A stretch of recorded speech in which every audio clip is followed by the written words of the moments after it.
Guys, Patreon. Patreon.com/Matthew Donald. Bonus content for both my shows, The Ritwit and Paleo Bites. This month we're talking about King Kong. Link is in the description. Thank you for your support. Have a good day. Efficiency. Isn't it great? Oh, it's King Kong 2005. The Peter Jackson one. Damn it, so much for efficiency. Roar, growl, snarl, bellow. Welcome to Paleo Bites, the podcast where God creates dinosaurs, God destroys dinosaurs, God creates man, man destroys God, and man creates a podcast about dinosaurs. And then the podcast eats man, and Woman inherits the earth, right? yes. And, or dinosaurs eat the podcasters, and then radio comes back. There, now you're talking. Now radio's fine. All right. Okay. All right. My name is Matthew Donald, and each week I and a rotating series of guest co-hosts talk about and rate a genus of prehistoric animal, be it dinosaur, mammal, arthropod, and so on. This week I'm joined by dinosaur aficionado, dinosaur connoisseur, I like that one. dinosaur propaganda mouthpiece. No. Stephen Curro, how are you? I'm doing good, thank you. I stumbled there at the end, but Well, yeah, I'm good. But well, there is that scene in Godzilla versus King Ghidorah, actually. Back in the 90s, where this guy. So I don't know if you've seen that movie. Nope. So in that movie, this guy in World War II, he was fighting for the Japanese. Yes. And the Americans are bombarding an island. But then Godzilla, before he got mutated, rescued them. Ooh. And so he became like a fanatic for dinosaurs. So fast forward to the 90s, he's walking around a museum with like a little mini microphone going, "The dinosaurs will save us all!" That's going to be you in 50 years. My friends were like, "That's going to be me." I'm like, "Yeah, maybe." Wait, so before Godzilla was mutated, wasn't he just like a normal lizard? He was a Godzillosaurus in that timeline, in that continuity. Okay, and so how big is normally a Godzillosaurus? Like He was still pretty big. He was, I would say he was like T-Rex sized he or was bigger? like a T-Rex and a half. Oh, okay. So yeah, and then he got mutated from the nuclear bomb and became even bigger. But Yeah. I like the Matthew Broderick one. No, I don't. But where he's just a normal lizard. Look, it's all right, but the CGI does not hold up at all anymore. it's a little dated. Yeah, and like when there's the baby ones, it's such a ripoff of Jurassic Park.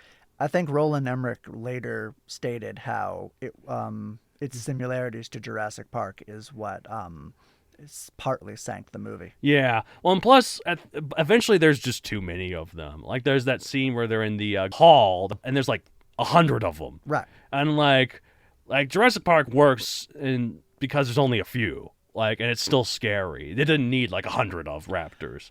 Well, I think they were trying to go off of the idea that there are hundreds of these babies, and if even one of them gets out, we're screwed. Yeah, but I don't know. It was just weird to see them all crowded there and like they were trying to build tension. Darn it, I don't know. Yeah, I guess. Normally, I like Roland Emmerich. Like, I'm not one of those people that just hates everything he does, like some other people do. But I didn't really care for that one. Both my parents are from New York, so we kind of love that one. Okay. That's true. Well, Roland Emmerich likes destroying New York. Like, he did it in Independence Day. He did it in Day After Tomorrow. He did it in Godzilla. He avoided it on purpose in 2012 because he said, "I've destroyed it too much." Fair enough, but does he have something against New York? I don't know. It's just got a lot of recognizable buildings to destroy. I guess, Well, the thing about the Day After Tomorrow is that it actually doesn't really destroy any of them. It just freezes them. It destroys the city, just not in an explosive way.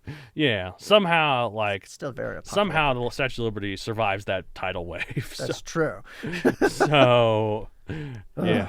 Yeah. I don't like the cold. Anyway. Oh, what about the super cold in that movie? That's even worse. Where it's like excess of negative 150 degrees. That is my hell.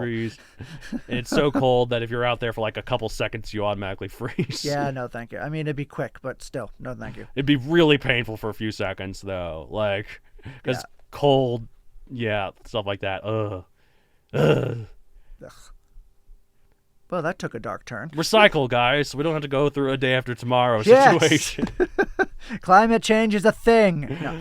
And in actuality, I've heard people say that in terms of that movie, the actual concept of the movie itself isn't that far-fetched. The timeline is far-fetched. Like, it happening that soon is not realistic. But the idea that global warming would disrupt the currents and create an ice age is a scenario that could happen. Potentially, yes. In a couple hundred years. Right. Or possibly longer. They were saying, like I heard, so in the movie, they're freaking out because the ocean is suddenly dropping 15 degrees. Yeah. I heard that even if it suddenly dropped 1 degree, like globally, that would be a reason to panic. That's true. 15, that's overkill. Yeah, exactly. So, I mean, I don't know. It's just, once again, science fiction exaggerating for the sake of being fun. Yeah.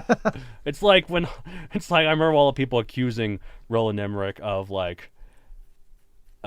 saying like, oh, why are you making this 2012 movie if you think 2012 is gonna? Do you think 2012 is gonna happen? Like, of course he does. If he thought 2012 was gonna happen, he wouldn't make a movie about it. He'd prepare for it. Exactly. Like, he just knows it makes a good movie scenario.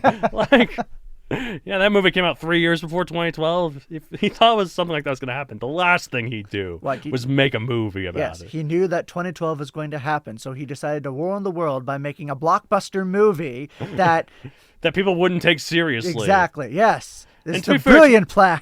To be fair, 2012 did happen, and then 2013, then 2014, then 2015, they all happened. Yes.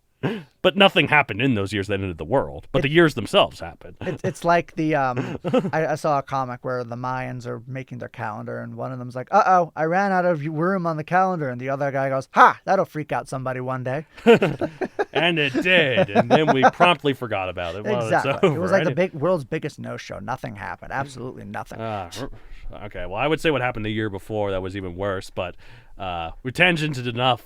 No dinosaur-related question. That was a crazy tangent. My goodness. We're talking about something that's nothing to do with anything that we have talked about. I blame Roland Emmerich. Roland Emmerich's all right, though. He did 10,000 BC, a movie that I will defend to my grave. Oh, I love that movie, too. Yeah, But anyhow. Anyways, we'll talk about Gargoylosaurus, though, is what we're talking about next. It means gargoyle lizard, obviously. Type, it is a nodosaurid ankylosaur. Size 9.5 to 13 feet, so that's 3 to 4 meters long, 0.5 to 1.1 tons. I love how stocky ankylosaurs are. It's like, look at that, 13 feet, that's not very big. 1 ton, though. Very heavy. Yeah, very dense. What he lacks in size and speed, he makes up for in girth. Yes. He's a big fat boy. It's a Jabba the Hutt. Very thick Jabba the Hutt. Thick with 2 C's, anyways. Okay. Nodosaurs are the ankylosaurs that don't have the club on their tail. Yes, exactly. And they're also herbivores, obviously, so diet herbivore.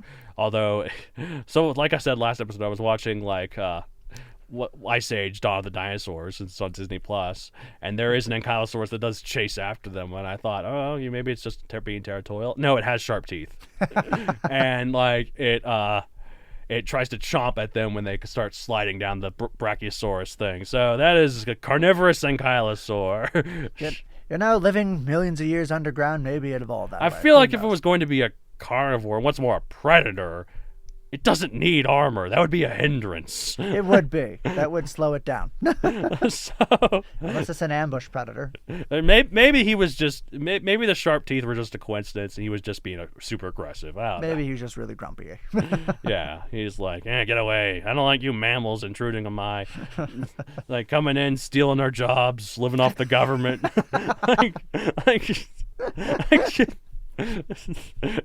Oh my word. Anyways, so location, time, Late Jurassic, 154 to 150 million years ago. It was location all throughout western United States. Described in 1998. Pop culture appearances, I used one in my final Megazoic book on Era's End. Yay. Yeah, he was a Scottish folk for some reason. Or not. Yeah, check it out. It's okay, I guess. I believe the only one that's on display in the world is in the Denver Museum of Nature and Science. Uh-huh. Yes. Also, wasn't there a Disney cartoon about this species back in the 90s? If there was, I didn't see it. I'm making a joke about the show Gargoyles. Okay. Oh. I dropped that one. It just flew right over your head. Like a gargoyle. All those gifts, the joke, you. Yeah, that was a cool show. I remember, vaguely remember that. You know, there was supposed to be a crossover with that and the Atlantis TV show that was supposed to be based off of Atlantis Lost Empire. Of all the crossovers, that's an interesting combination. Also, Kevin Feige has said, he said this a long time ago, so I don't think anything's going to come to it, but he said, someone asked him if you could adapt any other Disney properties. He said, if I could, the one I would do in live action by far would be Gargoyles. That would be epic. So, yeah. Sweet. Incorporate Gargoyles into the MCU. Well. Anyways. Gargoylosaurus. Thank you. Yes. Say that one 5 times fast. Yes. It's one of the earliest known ankylosaurs, which we have nearly complete remains. That's interesting. I didn't realize it was from the Jurassic period. Yeah. Well, it was in my Mechazoic book back in the Elder Kind days, remember? Oh, yes. Yeah. That makes more sense. It was in the older civilization. Yep. It's very easy to get your nodosaurs mixed up. It's true. Well, when you think of ankylosaurs, you don't often think of Jurassic. Oh, that's a Cretaceous thing. Exactly. But no, they went far back. You go back even further, you got like the ancestors of them, like Scutellosaurus. Scutellosaurus.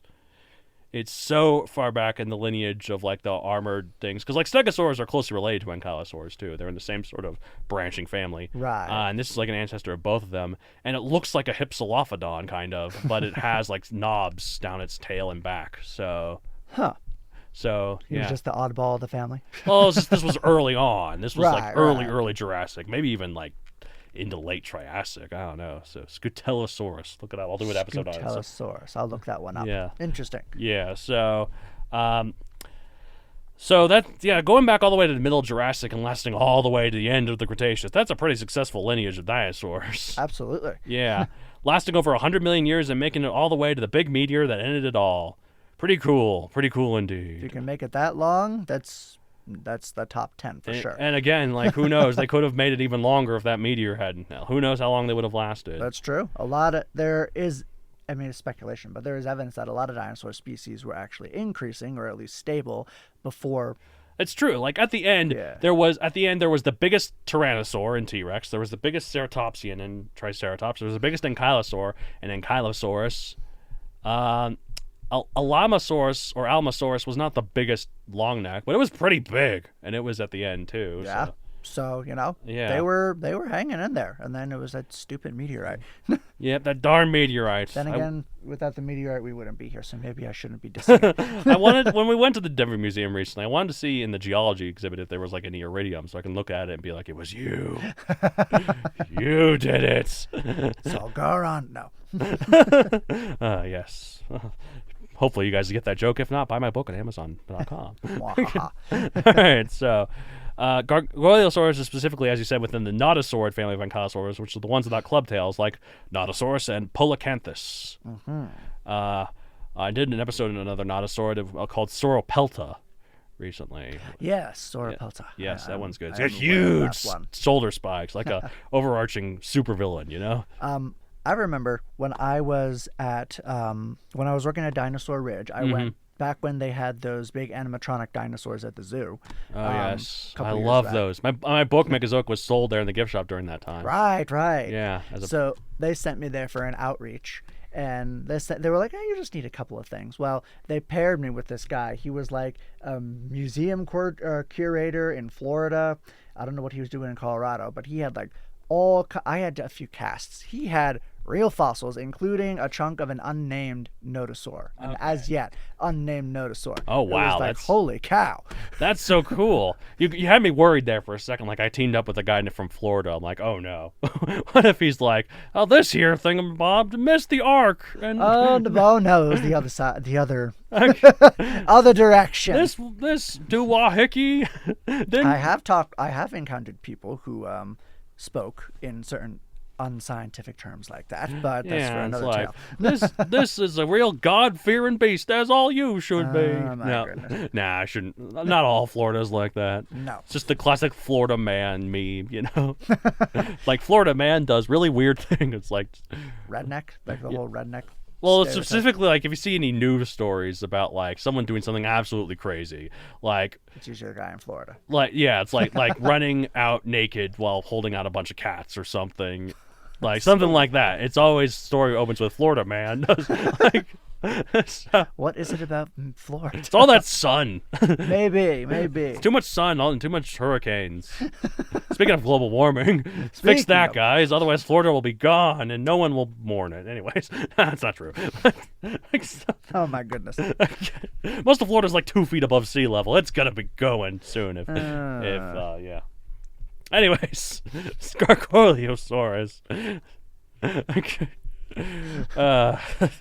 Goodness gracious. So, I just like the design of this creature. It's cool. It has those spikes on its side, but yes, they're not like really big. They're almost kind of, I don't know, they're symmetrical. Yeah, like I love those spikes on the side. Often, like in movies, Ankylosaurus is often depicted with those spikes, like in Jurassic World, but in actually did not have those. No, it just had the knobs on the back. Okay. That's so good that's to know. a nodosaurid thing. So again, it's a movie, and also Engine said, they're not real, so they want to make them look cooler for their. Of course. Yeah. So bigger, scarier, more teeth. Yes. Or more spikes in this case. they're side teeth, like a shark. like how sharks' scales are teeth. What? You did not know this? Shark? You ever pet a shark before and wondered why it's so rough? Because it's little teeth. Huh. Look at it under a microscope. It That looks is like a tooth. Okay. They are literally teeth. Huh. I don't know if they're literally like teeth. Like I don't think that they're actual teeth, but they might be they have teeth like design or something. And they're also bone like teeth, kind of. So I don't know. They're just I don't know. They're just very old, ancient creatures where they're nothing but cartilage and bone. Yes, sharks are weird, man. They're so weird, but they're so cool. I love sharks. Sharks are cool. Protect the sharks. They're endangered. We need to save them. But I love that meme. I've seen this meme recently on Facebook where it's like you see a diver and then with a great white shark, and the text says, "Here we see the world's most dangerous predator. It's killed millions of every year," and then there's a nice shark swimming right next to it. Exactly. No, that's really how it is. So, yeah. Gargoylosaurus would have definitely needed this armor and spikes, as it lived in the same time and place as some mighty predators like Allosaurus, Torvosaurus, and your favorite Saurophagonex. Ah, yes. That is my favorite. Yes. I think Gargoylosaurus would have been okay, though. I mean, every day when the sun comes up, it turns to stone, right? And stone is notorious for being difficult to eat. That's a handy defense mechanism, I say. Hashtag science. No. Yes. This is here for learning on this show. Gargoylosaurus turned to stone, okay? But hung out with hunchbacks of Notre Dame. I bet that these guys how do I want to say it? My brain just glitched, excuse me. Okay, that's okay. I will edit all this out and no one will know. I bet that these creatures excelled at surviving though, because if you're a big predator, are you going to try to fight with something that has a very thick armor? Or are you going to go after something that's easier to bite? Yeah. I mean, the thing is, though, it is slower, though. Well, that's the downside. So it might be easier to... If you can tip it over. I don't think these have belly armor. Like, most Ankylosaurus do not have belly armor. So I'd say, actually, I'd wager all of them, though. So potentially. But I guess that's probably why it has those spikes, to keep a predator from just, like, tipping it over. So it would, like, give you a side jab. Yeah, so... I don't know. If I feel like if I'm really hungry, I'd find a way. Life does find a way. Because, like, as much as Dryosaurus or the other, like, little herbivores that would have been much easier to kill were a thing, though, they were also really fast. That's true. You have to really sneak up on them to catch them. Yeah, like... So, yeah, it's tough being a predator. Like, being prey is easy, man. Being a predator is difficult. Like, you might think, oh, if you're prey, you have to run from the predator. The predators fail so often. That's true. Like eagles, they fail like 1 out of every... They're only successful 1 out of every 10 hunts. I think it's actually how most predators are. Most predators in 10 general. Hunts. Okay. Yeah. That's stressful. Yeah. You need to catch something to eat. Yeah. Now I'm hungry. I'm just like, okay, where's my phone? Uber Eats. All right, it'll be here in 30 minutes. Well, that's why wolves and lions. Yes. They team up. So yes. I guess that brings their average down if they're. Yeah, I'd say so. But then they have to feed more mouths, though. So. True. one zebra will go fairly quickly. Yeah, that's true. I don't know. And then plus you got to eat it quick too, so you get to it before the buzzards do, and the hyenas. The hyenas would be troublesome. I wouldn't worry. If I were a lion, I wouldn't worry about the buzzards. Yeah, I just worry about they dirty it up with their gross buzzard feet and beaks. I think they hey, go, shoot. Get out of here. Shoot. Get away from my food. Yeah. Oh, man. Okay. So that's Gargoylosaurus, though. It's a cool Jurassic nodosaurid. Yeah, it is weird to look at this thing and think that's Jurassic. Yeah, that just it looks Cretaceous, man. It does look Cretaceous. It's like there's some dinosaurs that I think of. I only think of certain eras. I remember we used to think that stegosaurs lasted until the end, but then we're like, actually no, the one that we thought was a stegosaurus in the Cretaceous, in the late Cretaceous, Dravidosaurus, has now been considered to actually, it was misidentified as a plesiosaur. I don't know how they made that mistake. No. So I think stegosaurs made it to like the early Cretaceous at the latest. At the very latest. Okay. Yeah, so, which makes sense because like Ankylosaurus are related to them, and they're kind of like Stegosaurus but better. Like they have more defenses. 2.0. Yeah, exactly. So, but yeah, so let's rate Gargoylosaurus 1 out of 65 million, though, shall we? I'm gonna give it. I'll give it a 50 mil. 50 mil? Yeah.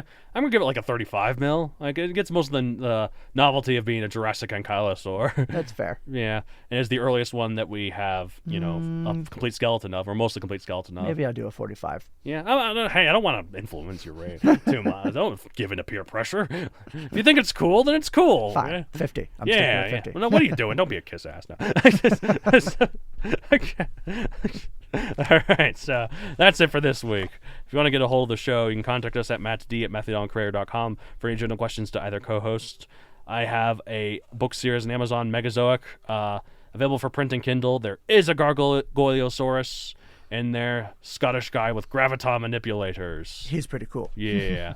He likes saying all these Scottish euphemisms like, we'll knock you right in the bahoochie. A wee bit of a scunner, that one. All right. What about you? What do you got? Well, I have some publishing credits. You can look up my full list of publications at StephenCurro.com. That's Stephen spelled with a PH, not a V. Yes. And I'm excited. It'll be out by the time this is already out. Yes. In June, my novelette, The Spark, will be published with Herith Publishing. Yes. And it's a sci-fi dystopia story, and it's super awesome, and you should go check it out. Awesome. He's not just saying that because he's full of himself. It is literally super awesome. Well, I appreciate that. Yeah, of course. I think it's pretty awesome anyway. So, yes. Also, I forgot, you can follow me on social media at Matthew Don Creator on Facebook, at MatthewDon64 on Twitter, and MatthewDon64 on Instagram. I also have another podcast called The Writ-Wit, where two twits talk about writing or writing or whatever. It's a writing podcast. I didn't have you on there sometime. You're a writer. I'd like to jump on sometime. Yeah. Lots of fun. The openers are always really interesting, fun banter. So, thanks. Yeah. Some pretty dumb stuff that we do there, though. Yeah, the dumb stuff is fun, though. Yeah. I'll show you some more once we're done, I guess. All right. Well, that's it for this week. As we say at the end of every episode of Paleo Bites, let's see. What's this thing? This thing?